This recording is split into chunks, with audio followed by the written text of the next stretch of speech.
जय मसीह की अपने संपूर्ण प्रिय दर्शकों को हम स्वागत करना चाहते हैं स्त्रियों के लिए विशेष प्रायोजित इस कार्यक्रम को, जिसे कहते हैं नियति के साथ जुड़ने वाली महिलाएं।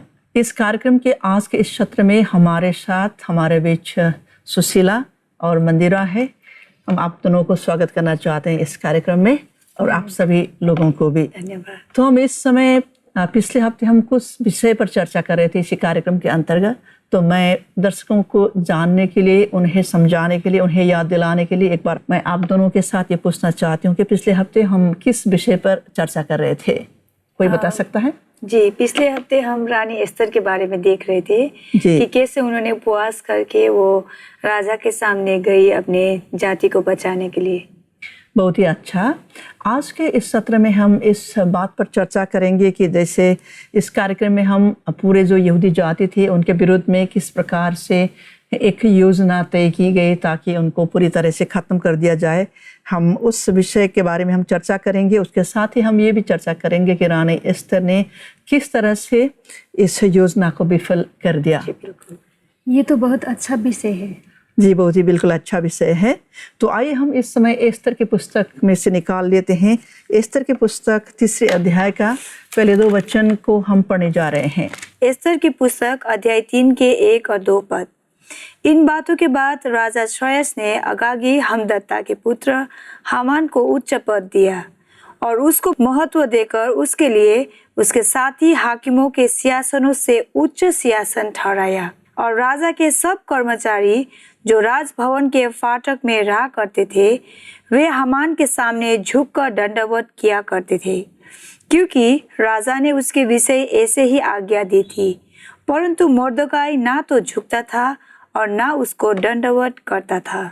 यहाँ पर हम क्या देखते हैं कि राजा ने हामान को बहुत ही ऊंचा पद दे दिया, लेकिन जब वो ये देखता है कि मुर्दकै उसकी ओर ना झुकता है ना उसको दंडवत करता है, क्योंकि बाकी के सारे लोग ऐसा किया करते थे उसके साथ में।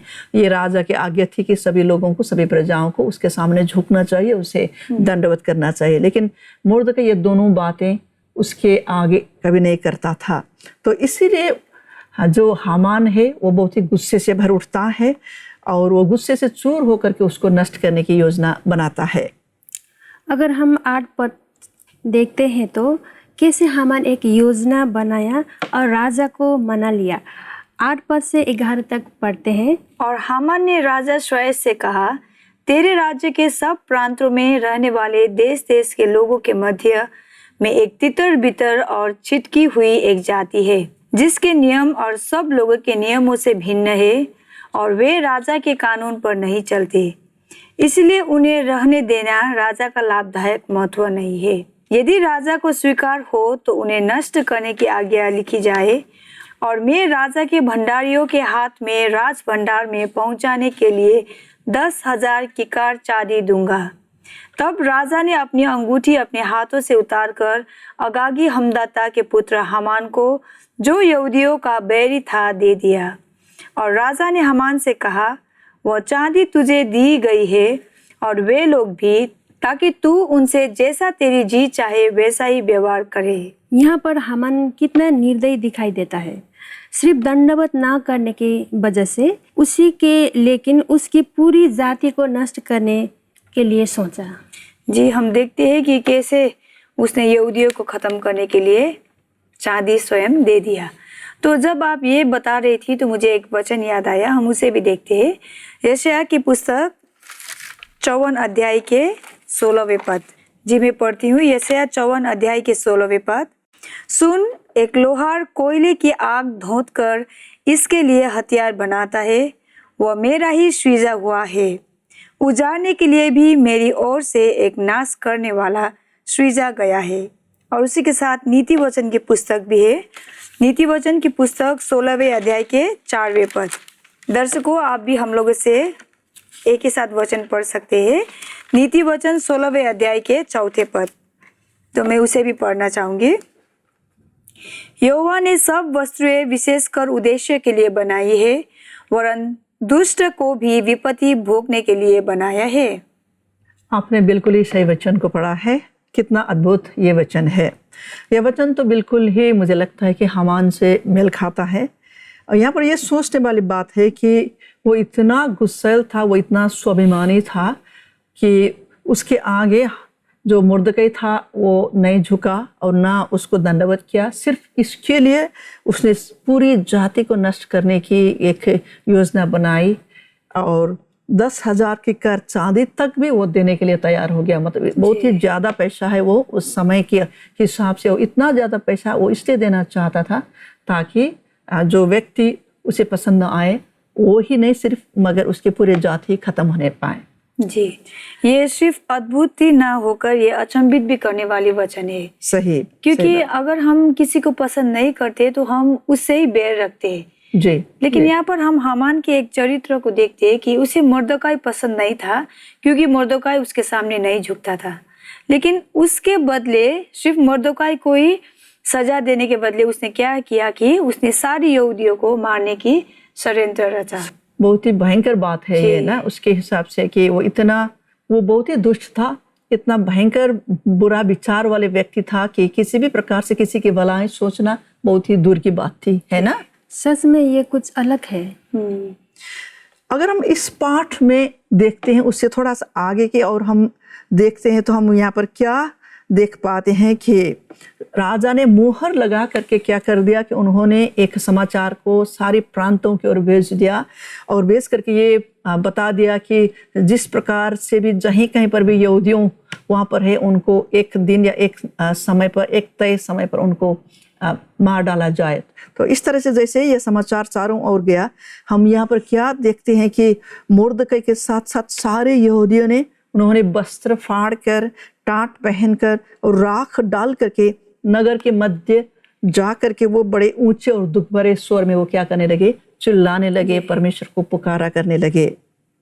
और यहाँ पर एक बात मुझे बहुत ही अच्छा लगा कि उस समय के यहूदियों परमेश्वर से भय रखने वाले यहूदी थे। बिल्कुल सच्ची बात है। क्योंकि जब राजा ने समाचार भेजा, जब उन्होंने संदेश भेजा कि वो सभी यहूदियों को मारना चाहते हैं, सभी यहूदी एक काम कर सकते थे कि वो राजा के सामने जाकर अपना निवेदन भी कर सकते थे कि हमें बचाइए, हमें मरना नहीं है कहकर। बिल्कुल। लेकिन उन लोगों ने किसी भी इंसान पर भरोसा ना करके क्या किया कि सीधा वो लोग परमेश्वर के सामने गए।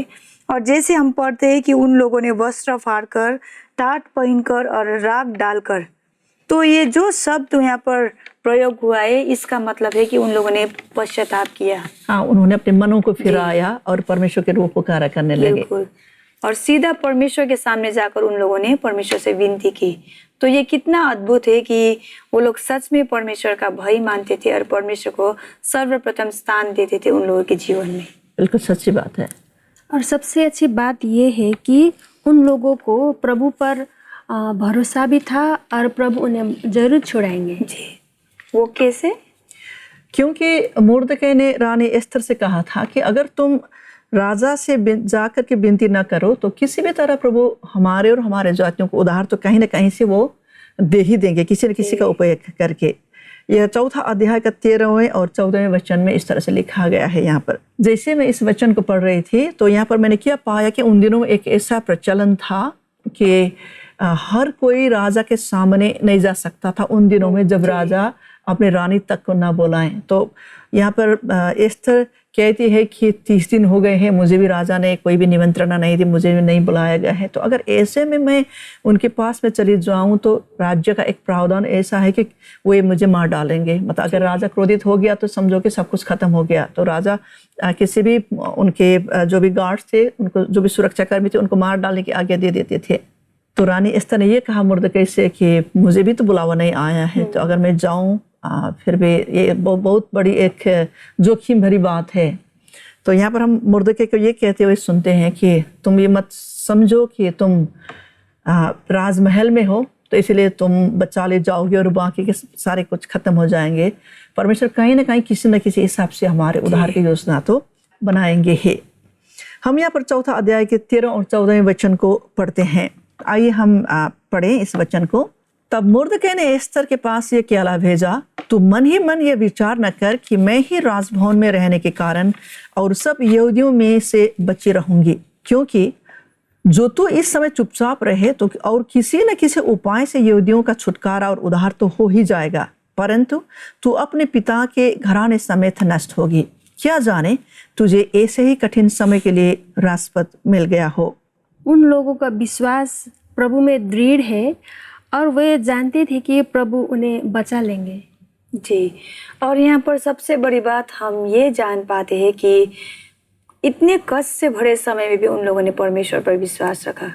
जब हमारे जीवन पर सब कुछ अच्छे होते हैं और जब अच्छा दिन होता है तो उस समय परमेश्वर पर विश्वास रखना कोई बड़ी बात नहीं है। लेकिन हम यहाँ पर देख रहे हैं कि राजा ऐसे संदेश भेजते हैं कि सभी यहूदियों को मार दिया जाएगा। तो उस समय भी आज हम क्या देखते हैं कि उन लोगों ने परमेश्वर पर विश्वास करना नहीं छोड़ा।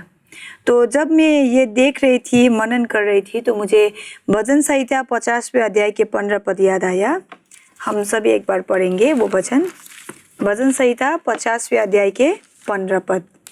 तो वचन ऐसे कहते हैं, और संकट के दिन मुझे पुकार, मैं तुझे छुड़ाऊंगा और तू मेरी महिमा करने पाएगा। तो वैसे ही जैसे इस वचन में लिखा है कि संकट के समय उन सभी यहूदियों ने परमेश्वर पर भरोसा रखा। तो मुझे लगता है कि हमें ये बात उन लोगों से सीखनी चाहिए। वो तो बिल्कुल सच्ची बात है, क्योंकि हम इस कड़ी में, इस जो एपिसोड है, इस सत्र में हम लोग यहाँ से यही सीखते हैं कि अच्छे दिनों के मुकाबले में जब बुरे दिनों का सामना हम करते हैं तो उस समय हमारे विश्वास परमेश्वर की और भी दृढ़ होना चाहिए। कभी कभी इन दिनों में जब हम देखते हैं कि हमारे टेक्नोलॉजी बहुत ही आगे बढ़ चुकी है और हमें किसी भी चीज़ को पाने के लिए कोई भी कठिन परिश्रम करने की आवश्यकता नहीं है। बड़े आराम से इन दिनों में अगर आपके पास पैसा हो तो सब कुछ मिल जाता है। तो हम लोग ये कभी कभी ये भी सोचते हैं कि क्योंकि हमारे पास पैसा है तो सब कुछ हमें मिल जाएगा, मुझे कोई कठिनाई का सामना नहीं करना पड़ेगा। लेकिन इस तरह का सिचुएशन कब आएगा कोई भी नहीं बता सकता। कई सारे ऐसी बातें हैं, ऐसी चीज़ें हमारे ज़िंदगी में कि जब हमारे पैसे, हमारे जो कुछ है वो उसे खरीद नहीं सकते, हमारे तकनीकी उसे खरीद नहीं सकती है। तो इसलिए एक मसीह होने के नाते हम इस वचन से, इस तरह की जो भी पुस्तक है, यहाँ से हम इस बात को हम सीख लेते हैं कि हमें हर समय, विशेष करके हमारे बुरे दिनों में, हमें प्रभु पर अपने भरोसा को दृढ़ रखने चाहिए। इस घटना को आप ले लें, यहाँ पर ऐसा दिखाई देता है कि जब सारे यहूदी जातियों को पता चला कि राजा एक उर्दी निकाला हुआ है, उस उर्दी के हिसाब से अब उन सभी यहूदियों को मरना है ना, छोटे बच्चों से लेकर बड़े बड़े तक, तो उनके दिलों पर क्या बीती होगी, उनके मनों पर क्या संघर्ष आया होगा उस समय में। तो यहाँ पर ये लोग रोने, चिल्लाने और इस तरह से अपना मन का दुखड़ा रोने के बजाय या किसी और ऐसे व्यक्ति को ढूंढने के बजाय कि जिसके पास जो राजा के साथ अच्छा सा संबंध हो और जिसका बात राजा सुन पाए, ऐसा भी कोई व्यक्ति हुआ होगा उस समय में। तो ऐसे लोगों के पास दौड़ने के बजाय और कोई उपाय निकालने के बजाय, ऐसे सारे के सारे जो हमारे मानवीय जो हमारे दिमाग हमारे सोचता है, उस सोच से परे उन सभी लोगों ने एक ही बात पर, वे लोग एक मत में आ गए, वो था परमेश्वर के पास जाना और उनसे पुकारना, टाट पहनकर, राख डाल करके, अपने मनों को फिरा करके, पछतावा करके परमेश्वर की ओर फिरना, ताकि वही उपाय निकाले। तो इससे हमें ये भी मतलब एक बड़ी सीख को मिलती है कि बहुत बड़े बुराई के समय में भी ये लोग घबराए नहीं ना। घबराहट से भर करके हम लोग कभी कभी ऐसा कार्य कर देते हैं जो बाद में बहुत बड़ी समस्या को लेकर के आता है। और ऐसे समय से हमें अपने विश्वास को और भी दृढ़ करना चाहिए, परमेश्वर की ओर देखते रहना चाहिए, क्योंकि बाइबल बताता है कि उनकी भुजाओं में इतनी ताकत है कि वो हमें किसी भी समय, किसी भी परिस्थिति से बचा सकते हैं, है ना। आपको क्या लगता है? कभी कभी मैं सोचती हूँ कि अगर हम उनके जगह पे होते तो क्या करते, क्योंकि जिस तरीके से उन्होंने परमेश्वर पर विश्वास किया वो कोई मामूली सी बात नहीं है। क्योंकि राजा बोल रहे हैं कि वो सभी यहूदियों को मार देंगे, एक को भी नहीं छोड़ेंगे। उन्होंने उर्दी निकाल दिया ना, घोषणा कर ही दिया। तो उन दिनों क्या होता था कि राजा जो भी कहते थे वो पूरा होता ही था, कोई भी उसे टाल नहीं सकता था। तो उस समय जब आज राजा ने बोला कि वो सभी यहूदियों को मार देंगे, तभी हम देखते हैं कि यहाँ पर वो लोग क्या कर रहे हैं कि राजा के विरुद्ध जाने से पहले या फिर राजा को निवेदन करने से पहले वो लोग क्या कर रहे हैं कि परमेश्वर के सामने जाकर वो लोग पश्चाताप कर रहे हैं।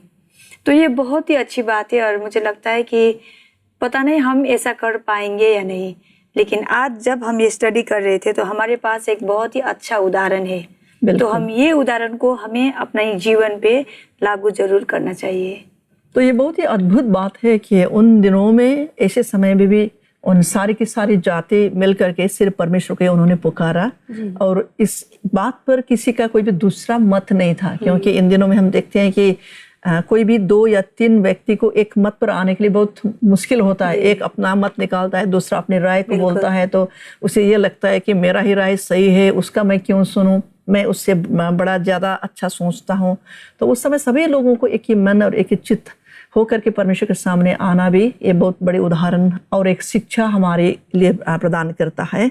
और उससे बड़ी बात कि हम नीति वचन 16वें अध्याय के 4 पद जो आपने अभी भी पढ़ा था, वो बहुत ही अच्छा है, जो मुझे वहाँ से बहुत ही आशीष मिलते हैं। उसमें क्या कहता है कि यहोवा ने सभी वस्तुओं को अपने उद्देश्य, विशेष उद्देश्य के साथ उन्होंने बनाया है, यहाँ तक कि दुष्ट को भी उन्होंने विपत्ति भोगने के लिए बनाया है। मतलब कभी कभी हमें ऐसा लगता है कि कोई व्यक्ति इतने दुष्टता से भरी हुई होती है, वो दुष्टता का कार्य करता हुआ चला जाता है, और फिर भी वो मतलब उसका कोई भी बुराई नहीं होता या उसका कोई भी बुरा अंत नहीं दिखाई देता पहले से। तो उसको चारों ओर से वो समृद्धि पाया जाता है, उसके घर पूरे धन धान्य से परिपूर्ण हो जाता है। तो उस समय सभी लोगों के मन में एक प्रश्न ऐसा आ जाता है कि मतलब क्या हुआ, दुष्ट को तो कोई भी प्रतिफल या कोई भी उसका नतीजा, उसके दुष्टता का कोई भी फल तो ईश्वर नहीं दे रहा है, उसका तो सभी भलाई हो रहा है, उसका तो सभी अच्छा ही हो रहा है।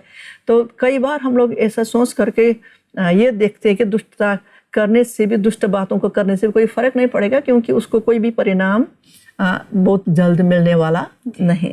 लेकिन ये वचन बड़ी हमें होशियारी करता है कि परमेश्वर ने एक ऐसा दिन जरूर रखे हैं जिनके लिए उन्होंने दुष्ट को भी रख छोड़ा है। उसी दिन या उसी समय उसको अपने करनी का भरपाई शायद न करना पड़े, लेकिन एक दिन ऐसा आएगा जब उसके पूरा उसे अपने जिंदगी का पूरी हिसाब देनी पड़ेगी। आप क्या कहना चाहते हैं इसके बारे में? जी, मैं आपकी बात से सहमत करती हूँ, क्योंकि हम हर बार सोचते हैं कि जब कोई लोग हम पर मैं बहुत बार सोचती हूँ कि जब लोग हम पर बुरे बर्ताव करते हैं तो हमें लगता है कि वो लोग क्यों ऐसा कर रहे हैं, क्योंकि हम तो सभी को अच्छे ही करना चाहते हैं। लेकिन फिर भी जब हम उनके बर्ताव को देखते हैं तो वो बहुत बुरा होता है और हमें उस वक्त दुख भी होता है। लेकिन जब आप ये वचन जब मैंने पढ़ा और जब आप एक्सप्लेन कर रही थी तो क्या हुआ कि एक होप है हमारे पास, एक आशा है कि परमेश्वर ने एक दिन जरूर रखा है उन लोगों के लिए भी। हालांकि हम उन लोगों को क्षमा करते हैं और हम नहीं चाहते कि उन लोगों के साथ भी कुछ बुरा हो, लेकिन परमेश्वर तो एक अच्छा न्याय करता है, तो वो तो अपना न्याय जरूर करेंगे एक दिन। तो इसलिए ये वचन से मैंने क्या आशीष पाया कि हमारे पास वो आशा है जो परमेश्वर ने हमें दिया है। तो हमें बुरा, जो लोग हमसे बुरा अच्छा ना करता हो उन लोगों के साथ हमें अच्छा ही करना चाहिए, बुराई के बदले बुराई नहीं, बिल्कुल भी नहीं करना चाहिए। एक मसीह सीख है जो वचन हमें बताता है, क्योंकि अंत में न्याय तो परमेश्वर ही करेंगे। बिल्कुल सही बात है ना, बिल्कुल सही बात है। क्योंकि हम लोग देखते हैं, लेकिन बाइबल ये बताता है कि इन दिनों में हम लोग क्या देखते हैं कि चारों ओर लोग बुराई के बदले बुराई ही करते हैं। जब कहीं कुछ घटना हो जाती है तो लोग सड़क पर वो निकल आते हैं, तो वो चिल्लाने लगते हैं, वो बड़े लंबे जुलूस लेकर के वो लोग निकलने लगते हैं और वो कहने लगते हैं कि हमें इंसाफ चाहिए, जिस तरह से इनको हत्या किया गया हो या इनकी बुराई की गई उसी हिसाब से उसको भी किया जाए। लेकिन धर्मशास्त्र बाइबल हमसे ये कहता है कि तुम लोग बुराई के बदले बुराई नहीं करना है, क्योंकि बाइबल ये भी बताता है कि बदला लेना जो है, पलटा लेना परमेश्वर की जिम्मेवारी है, वो हमारी नहीं है। अगर हम सही प्रकार से एक भलाई का जिंदगी को हम जीते हैं, चाहे लोग हम पर बुराई भी क्यों ना करें, फिर परमेश्वर देखते हैं, उसके हिसाब परमेश्वर रखे रहते हैं। तो एक दिन ऐसा आ जाता है जब उस व्यक्ति जो हमें बुरा करता है उनको उसकी पूरी हिसाब देना पड़ता है। तो हमें निराश नहीं होना चाहिए। तो मुझे लगता है कि आज के इस सत्र में हमने जिस प्रकार से इस तरह की इस पुस्तक में से हमने एक महत्वपूर्ण बात को सीखा है, वो है बुराई के समय में भी अपने विश्वास को पकड़ के रखना और अपने विश्वास पर निरंतर बनाए रखना।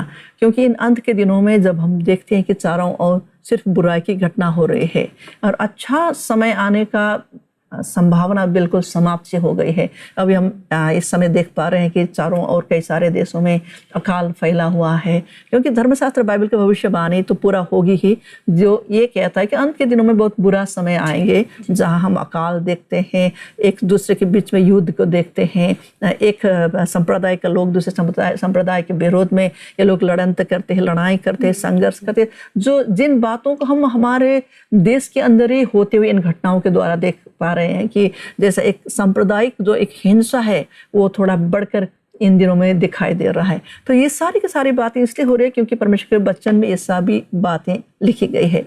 तो ऐसे समय में फिर हमें क्या करना होगा, क्योंकि कोई अच्छा समय तो आता हुआ नहीं दिखाई दे रहा है, तो हमें ऐसे समय पर भी परमेश्वर की और अपने विश्वास को दृढ़ करना होगा, विश्वास बनाए रखना होगा, क्योंकि ऐसा करने से हम अंत तक परमेश्वर के लिए जी पाएंगे। क्योंकि बाइबल ऐसा ही बताता है कि जो अंत तक स्थिर होगा तो वही उद्धार पाएगा ना। तो इस आज के इस सत्र में हमने बहुत ही अच्छी बातें सीखी है एस्तर की पुस्तक में से कि हम मसीहों को किस तरह से अपने जीवन को बिताना चाहिए, किस तरह से अपने दृढ़ विश्वास को बनाए रखना चाहिए अंत के दिनों में, अंत तक परमेश्वर के साथ। तो हम इस सत्र के अंत में आ चुके हैं। मैं चाहूँगी कि मंदिरा हमारे प्रिय दर्शकों के लिए प्रार्थना करें। इसके साथ ही हम इस सत्र को समाप्त करना चाहते हैं। जी बिल्कुल, आइए प्रार्थना करते हैं। परमेश्वर पिता, हम इस समय फिर से आपके चरणों पे आते हैं और हम आपको धन्यवाद देते हैं इस समय के लिए प्रभु। प्रभु, आज हमने इस कार्यक्रम पे जो कुछ भी प्रभु चर्चा किया, हम उसके लिए आपको धन्यवाद देते हैं। और विशेषकर हमने आज यह सीखा कि प्रभु इस बुरे समय में भी कैसे हमारे विश्वास को दृढ़ रखना है प्रभु आपके साथ। तो हम प्रार्थना करते हैं कि जैसे उन दिनों के यहूदियों प्रभु, जब राजा ने एक संदेश भेजा कि वो सभी यहूदियों को मारना चाहते हैं, लेकिन फिर भी उन लोगों ने किसी का भी भय ना मानकर प्रभु उन लोगों ने पश्चाताप किया और वो लोग आपके सामने आए। तो हम प्रार्थना करते हैं कि इन दिनों भी प्रभु, जैसे वचन कहता है, हम बुरे दिनों का सामना करेंगे प्रभु, और बुरे दिन जरूर आएंगे वचन कहता है प्रभु। लेकिन हम प्रार्थना करते हैं कि उन दिनों भी प्रभु, आज प्रभु हमारे विश्वास आप पर बना रहे, हम ये प्रार्थना करते हैं। और प्रभु उस संकट के समय हम आप ही को पुकारते हैं, आप ही हमें छुटकारा दे प्रभु, ताकि आपकी नाम की महिमा हमारे जीवन से, हमारे परिवार से हो सके। धन्यवाद देते हैं प्रभु हम इन सभी चीज़ों के लिए, हमें प्रभु सिखाने के लिए हम आपको धन्यवाद देते हैं पवित्र आत्मा। हम इन सभी प्रार्थनाओं को प्रभु यीशु मसीह के नाम से मांगते हैं, आमीन। अपने संपूर्ण दर्शकों को भी हम विशेष रूप से धन्यवाद देना चाहते हैं हमारे साथ इस कार्यक्रम में सहभागी होने के लिए। हम आशा करते हैं कि आप लोग भी आज की इस सत्र से आशीषित हुए होंगे। तो निश्चय ही अगले सत्र में आप सभी लोगों के साथ हम एक बार फिर जरूर मुलाकात करेंगे। जय मसीह की। If you are blessed by this program, please send your testimonies and feedback to Jesus Ministries, number 110 Old GNT Road, Karanodai, Chennai 600067, Tamil Nadu, India. अगर आप इस कार्यक्रम से आशीषित हैं तो अपनी गवाही और विचार हमें इस पते पर भेजिए। जीसस मिनिस्ट्रीज, संख्या 110, पुरानी GNT रोड, कारानोडई, चेन्नई 600067, तमिलनाडु, भारत।